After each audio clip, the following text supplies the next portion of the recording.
of a living legend and the Queen of Tennessee. This has been on my bucket list the second I heard Lipscomb University is playing host to Dolly Parton and the Makers, My Life in Rhinestones. And it has a look at 25 of Dolly Parton's most iconic looks. I mean, how do you bring it down to 25? Exactly. Right? I mean, she's a professional pattern maker and seamstress draper. What is the secret behind Dolly's iconic looks? Sparkle. That's it, yeah. All the sparkle. Oh my gosh. Okay, well, Aisha, you have such an amazing background. Please tell us how you got connected with the Queen herself, Dolly Parton. You know how things just fall into place, right? So my mom taught me to sew when I was a kid. She was great at it. I have a very creative family, and she wanted to teach me everything, and I wanted to know more. I wanted to know how to do things better. You know, I'm a long-waisted person.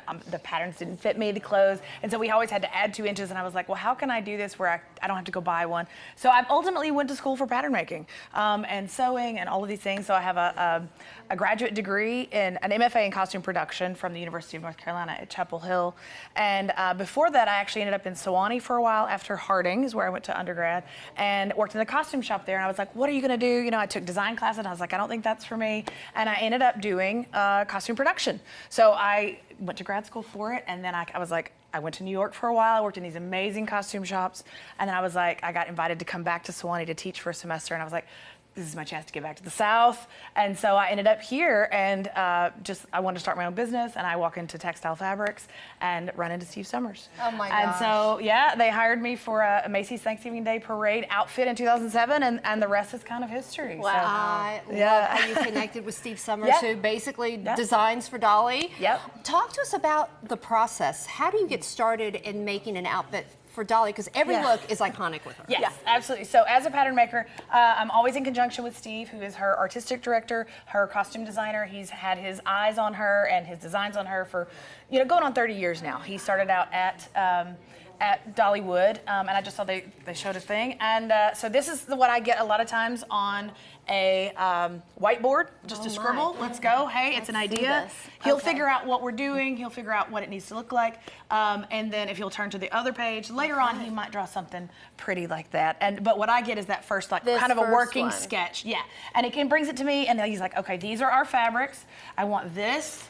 Right, this was for the perfume bottle, right? So he wants kind of a pinky peach, but it's got to have shine to it, right? This is stretchy, it's kind of forgiving, but then he wants it layered with something really intricate, like this, right? So it's already comes. A lot of the things we do here are already beaded. He buys them for us, and then we're going to layer them up, and we end up shaping them so that they end up looking like her in that dress for the perfume. Then we add butterflies and more rhinestones and all those things too. And so it starts with a paper pattern or a drape in muslin, which is something like this. If you take a shape like this, right? He says, I want a ruffle.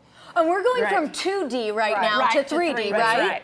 So we've got that, and then, he wants a ruffle to go along the neckline. Well, then now you've got a ruffle that goes along the neckline, right? So he has to determine how big, and we had to decide if it's small to large, if it's gonna go around the cuff. Is that enough ruffled, or we need it a little more ruffled so that we really get that shape to it? What is the hardest fabric to work with? I think silk is really, really slippery. It's really nice. All of her things are lined with a silk charmeuse that has a little stretch to it, but it's really slippery, so there's that. I think silk velvet is also really hard. So there came a point for one of the Christmas movies, we were doing some silk velvet, and I was like, can we not ever do this again? And so now we use stretch velvet, and it's much more forgiving, so yeah. Talk to me, what is she like as a client? Does she ever look at something and go, too much bling?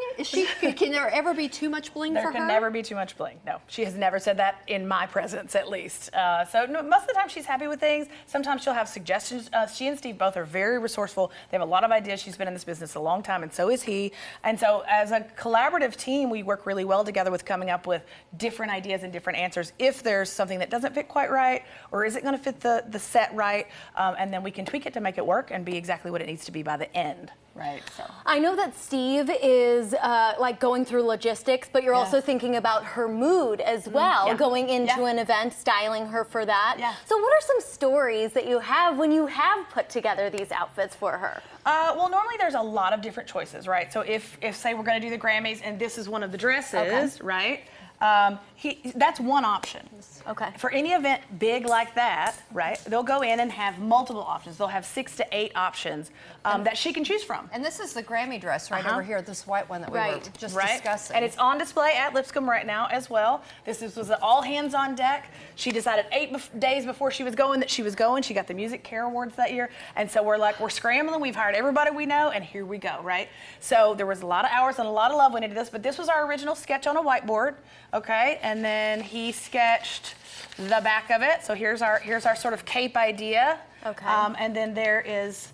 Oh, and then this is how it turned out. Right, well, this is the fabric layout as we're trying to get the motifs in line and ordered, and so they're gonna mirror front and back, and so, but she wanted to look like an angel. She likes the look of white, she loves white, and she wanted to look like an angel, and so Steve is the one who's like, well, let's do it this way, or let's do it that way, or and whatever. there's the final, look at that. Seeing this all come together must be so rewarding. Yeah. How long did it take to make that particular outfit? Well, Hillary Adcock was helping me at that time. She's helped me for about 12 years off and on. That particular outfit, we had a lot of hands on it. She worked, I think, 110 hours in 8 days, and I worked 120. Now, that doesn't count. We were also working on some other garments and tweaking. We tweaked about 3 or 4 other garments, too, and then we hired 3 or 4 other people. So that's just total hours, not only on this, but each of these motifs had to be sewn down, cut out, mirrored, and then rhinestoned, and then the whole garment had to be put together, and it had to be sculpted on it and all that, so you get the whole body shape, and then you get this cape, and so a lot of time. Now, I have been told by people who know Dolly that she cannot really shop off the rack. Is that true? That is pretty true, yeah. Which is why I've had a full-time job for 15 plus years now of like that, and that's true. So. And I'll tell you what, I absolutely love this photo here of her, and you've got a sample here. I do. Tell us about this dress because it's so intricate. Right. So all the things, we often do samples to see how they're going to lay, how they're going to hang. Right. This one has a layer of interfacing on the back, and we ended up interfacing it a few times so that train ended up having the body that we wanted to. This one's a little flimsy. I added more to the actual train when we got it going, so they didn't just do this on itself, right? And so those are the techniques and the things that I love to figure out. Because do you see at home there was that layering, that extra layering? There's a layer there. Okay, very interesting. Wow, so it ends up turning like this, and it's seamless. Right, and so you see a fabric and you're like, oh, I love it, but it doesn't have the right drape, it doesn't have the right body that we need it to give the certain look. So you've got to figure out all the, like this one too, you know, this one's pretty flimsy. You needed to do a little more than look like a dish rag, right? So sometimes you gotta put some things in there, some different layers that give it the body that you need, because if it looks right, then Steve gets very excited about it, and how can we make this work? And then it's my job to figure out, okay, this is how we're gonna make this work. And this is the original sketch for that, yeah. Wow. So. And I bet she's the best boss ever. She is the best boss ever. She's so funny. She's always trying to get me embarrassed. I mean, it's just, so I get a little embarrassed sometimes, but it's cute. She's so sweet about it. So sweet. Gosh, you have a dream job. Thank you so much for joining us, Aisha. Yeah. You can check out Dolly's iconic outfits at Lipscomb University. It runs through December 9th. Tickets are on sale now.